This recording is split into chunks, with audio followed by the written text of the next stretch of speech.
Bonjour à tous, moi c'est Jean-Baptiste Vert, je suis présent sur Insta et TikTok où je fais du contenu. Je suis agriculteur dans le sud de l'Eure en vaches laitières, vaches allaitantes et céréales. On fait de la transformation en vente directe avec les vaches laitières. Et du coup je suis aussi présent sur les réseaux. On vous a présenté un projet de fou. Du coup j'ai un véhicule emblématique, je vais vous présenter ça.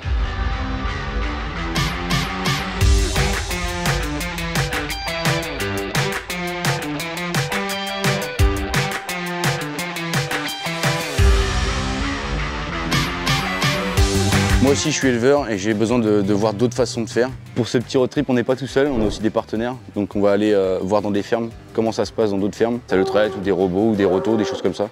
Donc on va aller faire un petit tour. Direction la Normandie et les Pays de la Loire, je vous laisse me suivre.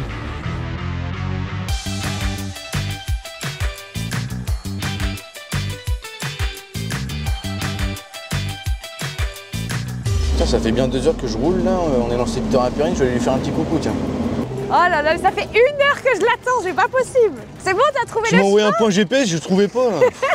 Mais bienvenue en Sarthe. Bon, ça va? Mais oui, et toi? Bon, Périne alors. Mais bienvenue chez moi, bienvenue en Sarthe. C'est un peu paumé par contre. Un petit peu. J'ai du mal à te trouver. Il n'y a pas plus de vaches que d'habitants, mais voilà, on fait ce qu'on fait avec ce qu'on a. Bon, sinon, qu'est-ce que tu fais? Ben là, aujourd'hui, pas grand-chose, parce que je savais que tu venais ce matin, donc je me suis dit, je vais pas inventer grand-chose, mais sinon, habituellement, moi, je suis pédicure pour bovins. Ah oui, c'est ça. Et donc, je pratique le parage sur les pieds des animaux, et je suis également fille d'éleveur. Trop bien, bah, je vais pouvoir enlever mes chaussures alors.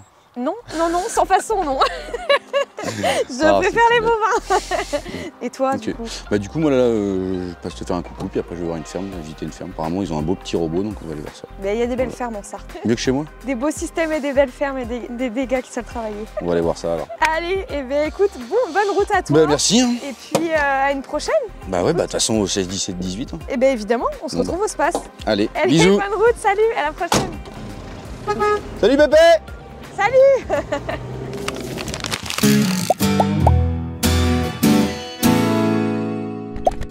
Bon, du coup, on vient d'aller faire un petit coucou à Périne. Maintenant, on va en direction du GAEC de Lormeaux. Du coup, ils ont un robot boumatique à double stall et ils ont du pâturage tournant dynamique. Donc, on va aller voir ça. On va aller à leur rencontre.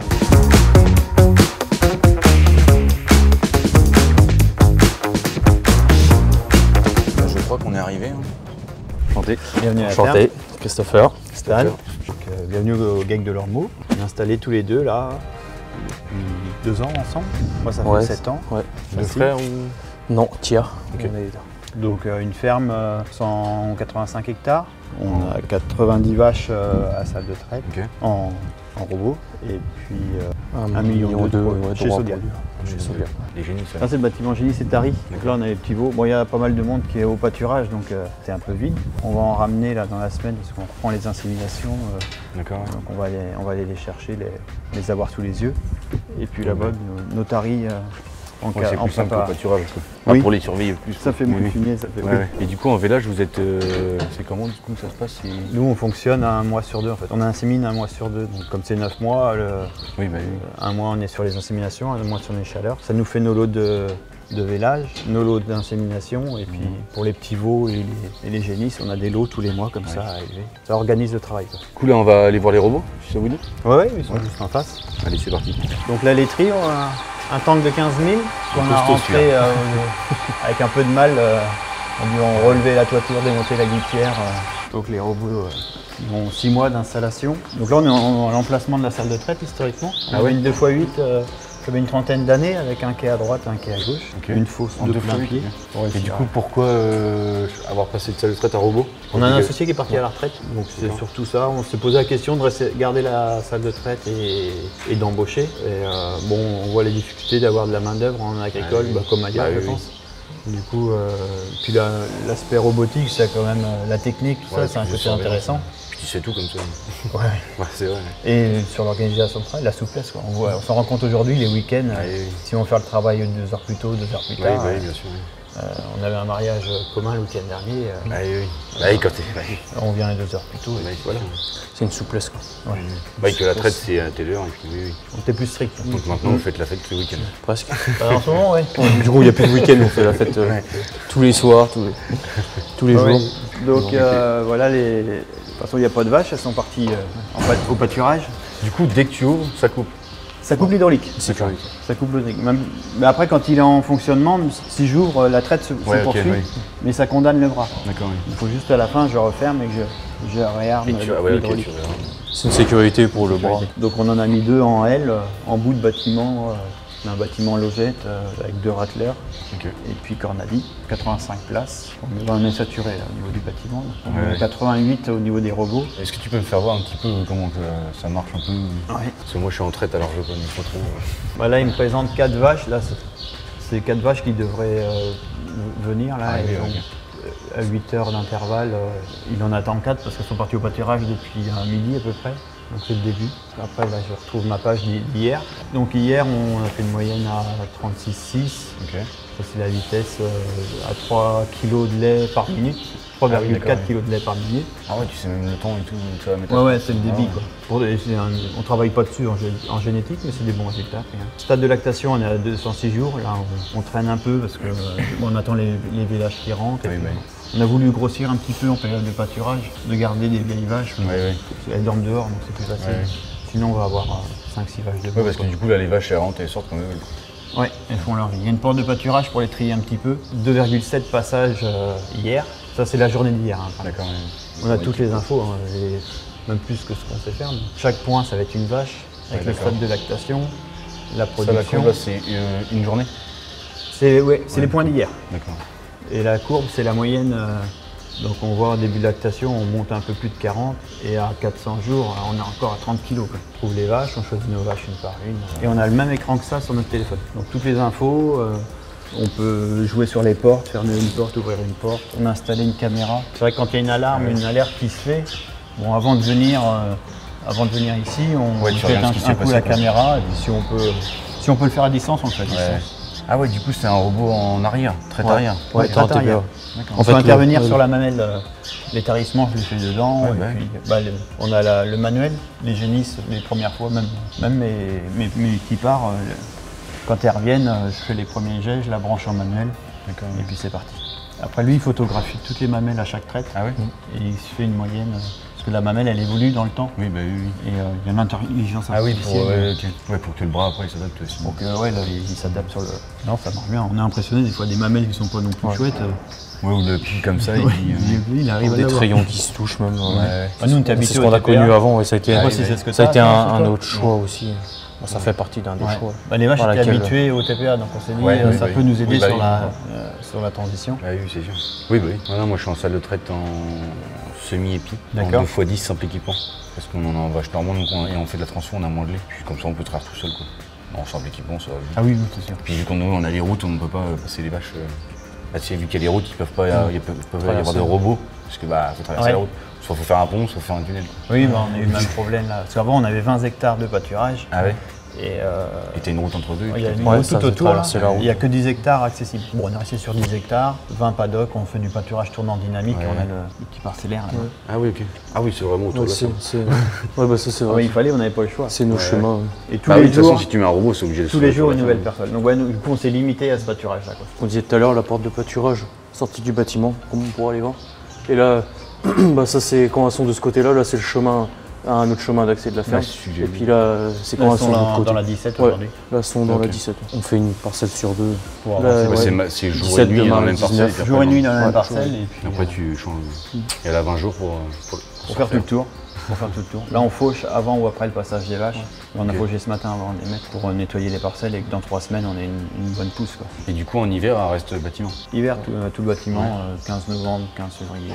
Maintenant, on a un accès en sable. Le chemin il est derrière le bâtiment photovoltaïque, il est en sable. On va pouvoir gagner 1 ou 2 semaines. Le plus possible au pâturage. Mais il y a quand même du maïs 2 fois par jour sur la table, parce que si on veut garder un peu la production. Bah oui.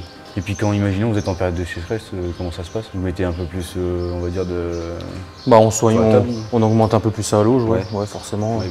Bon là, ça dépend des années, quand c'est vraiment... On sait qu'il y a des fois au début juillet, la saison de pâturage elle est finie. Bon, elles vont dehors quand même, elles font leur petit tour, mais bon, après on resoigne, on augmente à l'auge. Donc Stan fait plus tout ce qui est partie entretien des robots. les logettes, faire boire les veaux et moi je fais tout ce qui est alimentation. Pour une heure et demie, c'est ça en fait déjà dès le matin. Après on se retrouve, on boit notre café. On prend notre café ensemble, ça nous permet de savoir un peu ce qu'on a à faire sur la journée ou même des fois on discute déjà ce qui s'est passé la matinée. Et puis après chacun a ses tâches, donc passer les tâches ça dépend des saisons. Mais sinon moi c'est plus la partie culture, donc tout ce qui est engrais, phyto, semis. Et puis après tout ce qui est vraiment travail du sol, à cette période-là on est vraiment mitoyen. Parce qu'on est complémentaires en fait l'un à l'autre. Ils n'ont pas l'air malheureux. Non, ça va. C'est un mec dans un bâtiment. C'est couché, ça rumine, tout va bien.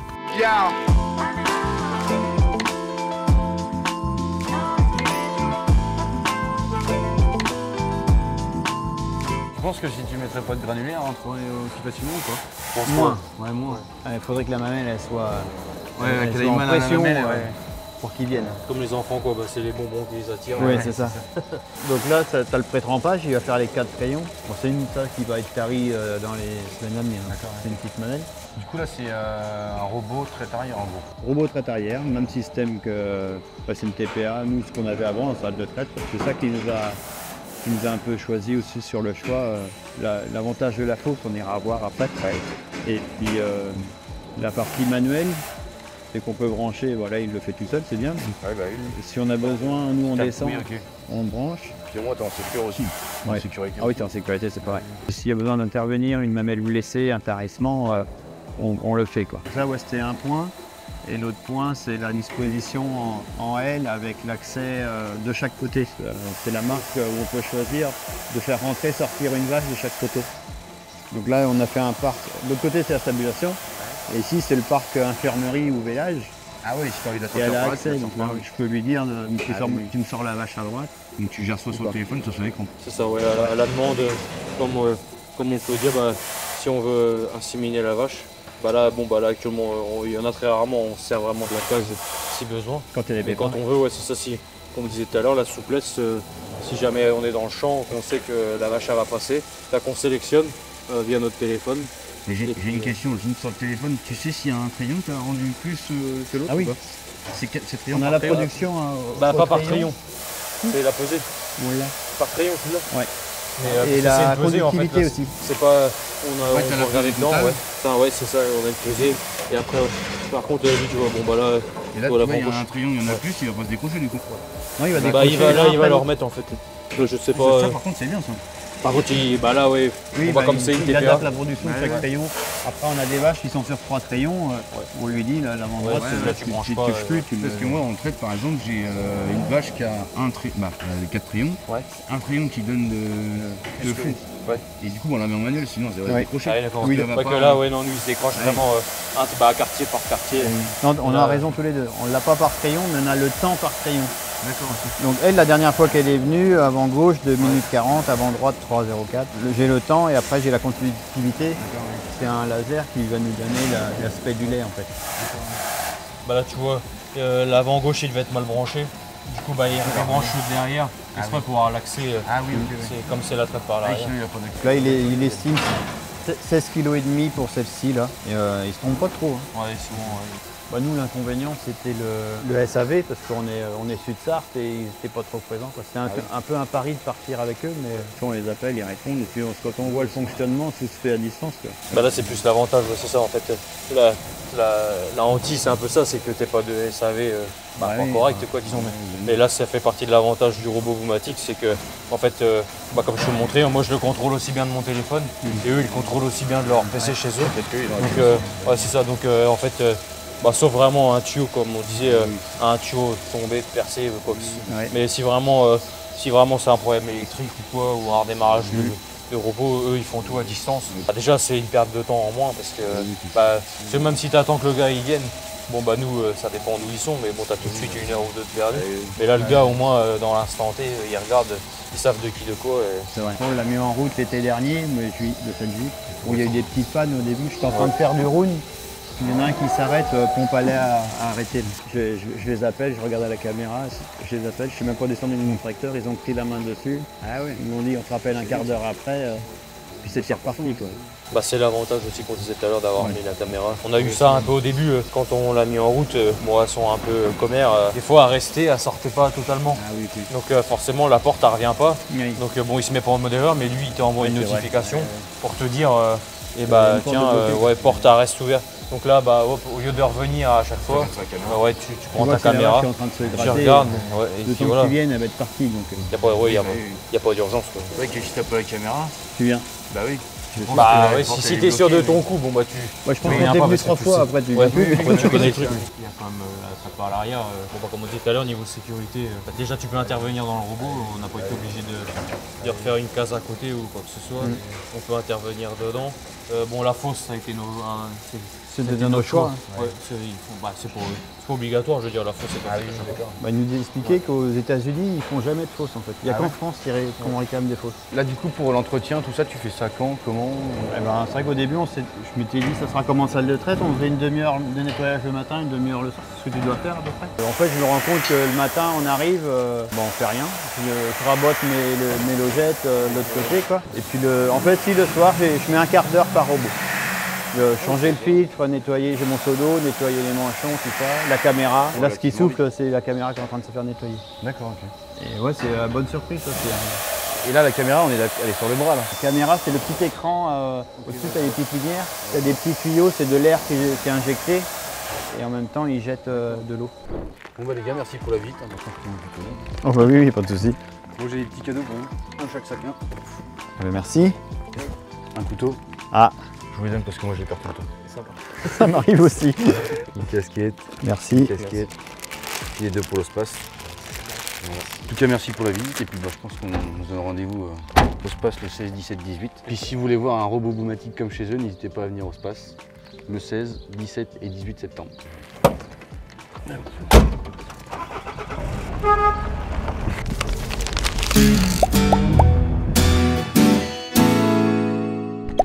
Des rencontres, des échanges, du concret, ce tour démarre fort les amis. Après le guide de l'Ormeau et un passage inspirant chez Stan et Christopher, me voilà en route pour la Mayenne. D'ailleurs j'aime bien ce département, c'est sympa, c'est tranquille. En tout cas j'ai rendez-vous avec Elodie et Julien, un couple d'éleveurs de vaches laitières et allaitantes qui partagent son quotidien sur YouTube. Donc à mon avis, ça va être plutôt sympa.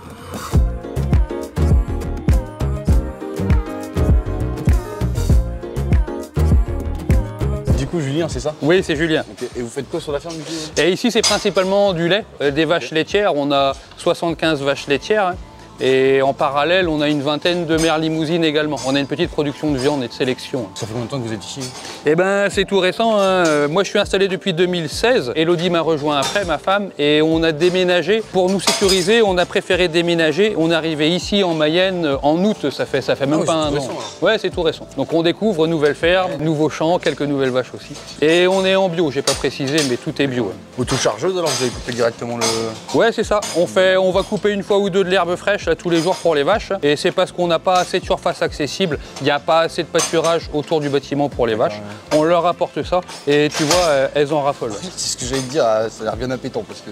À 7 h, c'est distribué et du coup, tous les vaches, elles ont pris l'habitude de rentrer du champ.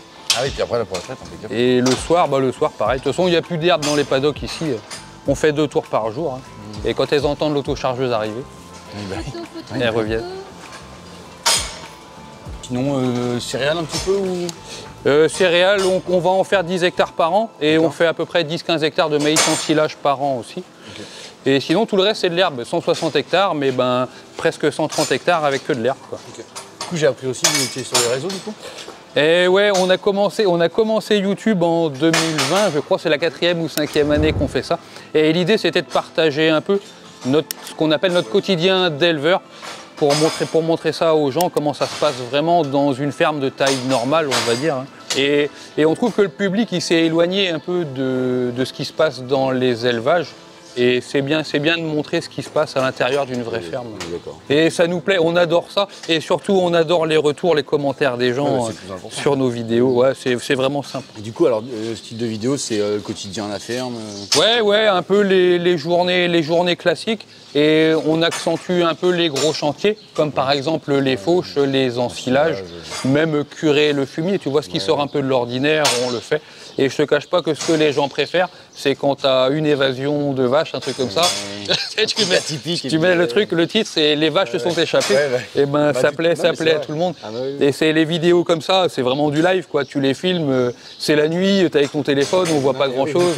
Tu cours après les vaches, ça plaît. Du coup, alors là, c'est ferme familiale avec votre femme alors. Ouais, c'est ça. Moi et Elodie. Et je te cache pas qu'on est charrette en main d'œuvre. Hein. Idéalement, il faudrait au moins un mi-temps, voire un temps plein avec nous. Mais ben, comme on vient d'emménager ici, on est à court de trésor, on laisse ça pour les années à venir. Mais par contre, on s'estime quand même chanceux parce qu'on a une bonne exploitation ici. Et si on fait bien tourner nos vaches, on sera tranquille. Quoi. Du coup, des enfants aussi alors Et 3 enfants, 7 ans, 11 ans et 15 ans. Là. Un deuxième boulot, quoi. mais on adore. La belle vie, quoi. Bon, mousse papier, hein. Toi, je sais pas comment tu fais chez toi. C'est une lavette, mais c'est pareil. Ouais, mousse papier. C'est des vaches bio, je sais pas si t'as l'habitude. C'est pareil. Mousse papier. Après, tu connais pas la salle de traite, faut décrocher juste ça, tu branches et puis c'est tout. Et puis après, du verre. Par contre, on met un papier par vache.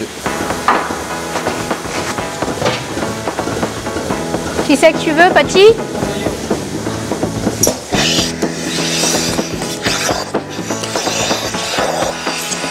Et après, tu vois quand même pas, elles repartent dans les camps, on a dit logettes. Là-bas, pareil, vers les logettes. Et là, elles ont accès dehors. Okay. Nous, elles sont en permanence, accès à l'extérieur. Ah non, t'as pas de troupeau, non. Ah non, non. Je crois que c'était séparé. Non, non. Et, je vois que c'est de l'herbe bien verte, vous avez une autochargeuse alors? Ouais, heureusement qu'on a ça.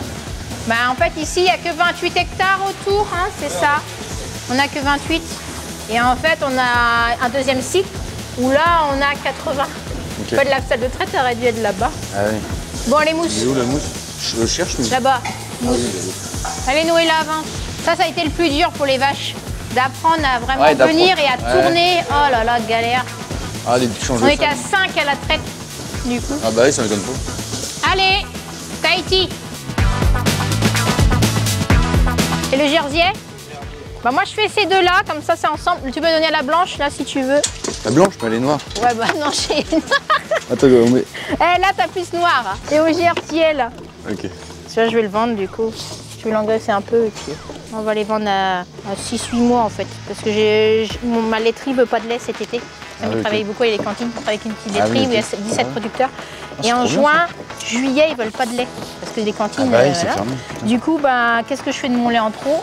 Donc on va nourrir des veaux comme ça, on va les engraisser. Des veaux gras, en fait. Ouais, et après on va les engraisser comme ça et on les vendra aux marchands pendant l'hiver, à l'automne quoi, à l'automne. Ça j'ai gardé tous mes croisés.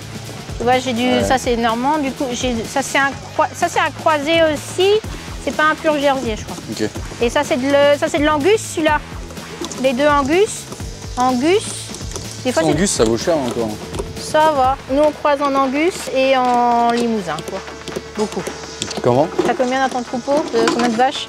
Nous on a 510, 520 têtes sur la ferme. Ah oui? À peu près. Mais en vache laitière? Non, en vache laitière, vache allaitante. Ouais, mais que vache laitière? Ton troupeau de vache de vache laitière, on a 70 vaches laitières. 70? Toujours à la traite quoi. Ouais, à peu près comme nous quoi. Et sinon on est en 2 villages groupés. Ah d'accord. Avril, septembre. Allez, hop, c'est bon pour ce soir. Bon, la normande, on trouve quand même que c'est un petit peu, des fois... Oh putain, quand tu dois les mettre dans la bétaillère, oh bah dis donc, t'es obligé de les pousser et tout. Mais on adore niveau caractère, hein, mais mais quand il faut les mettre dans la bétaillère, des trucs, oh putain, et ça bougera pas. Et voilà, elle se barre. Ah, si elles n'ont pas décidé, elles décident pas. Une normande, c'est ça.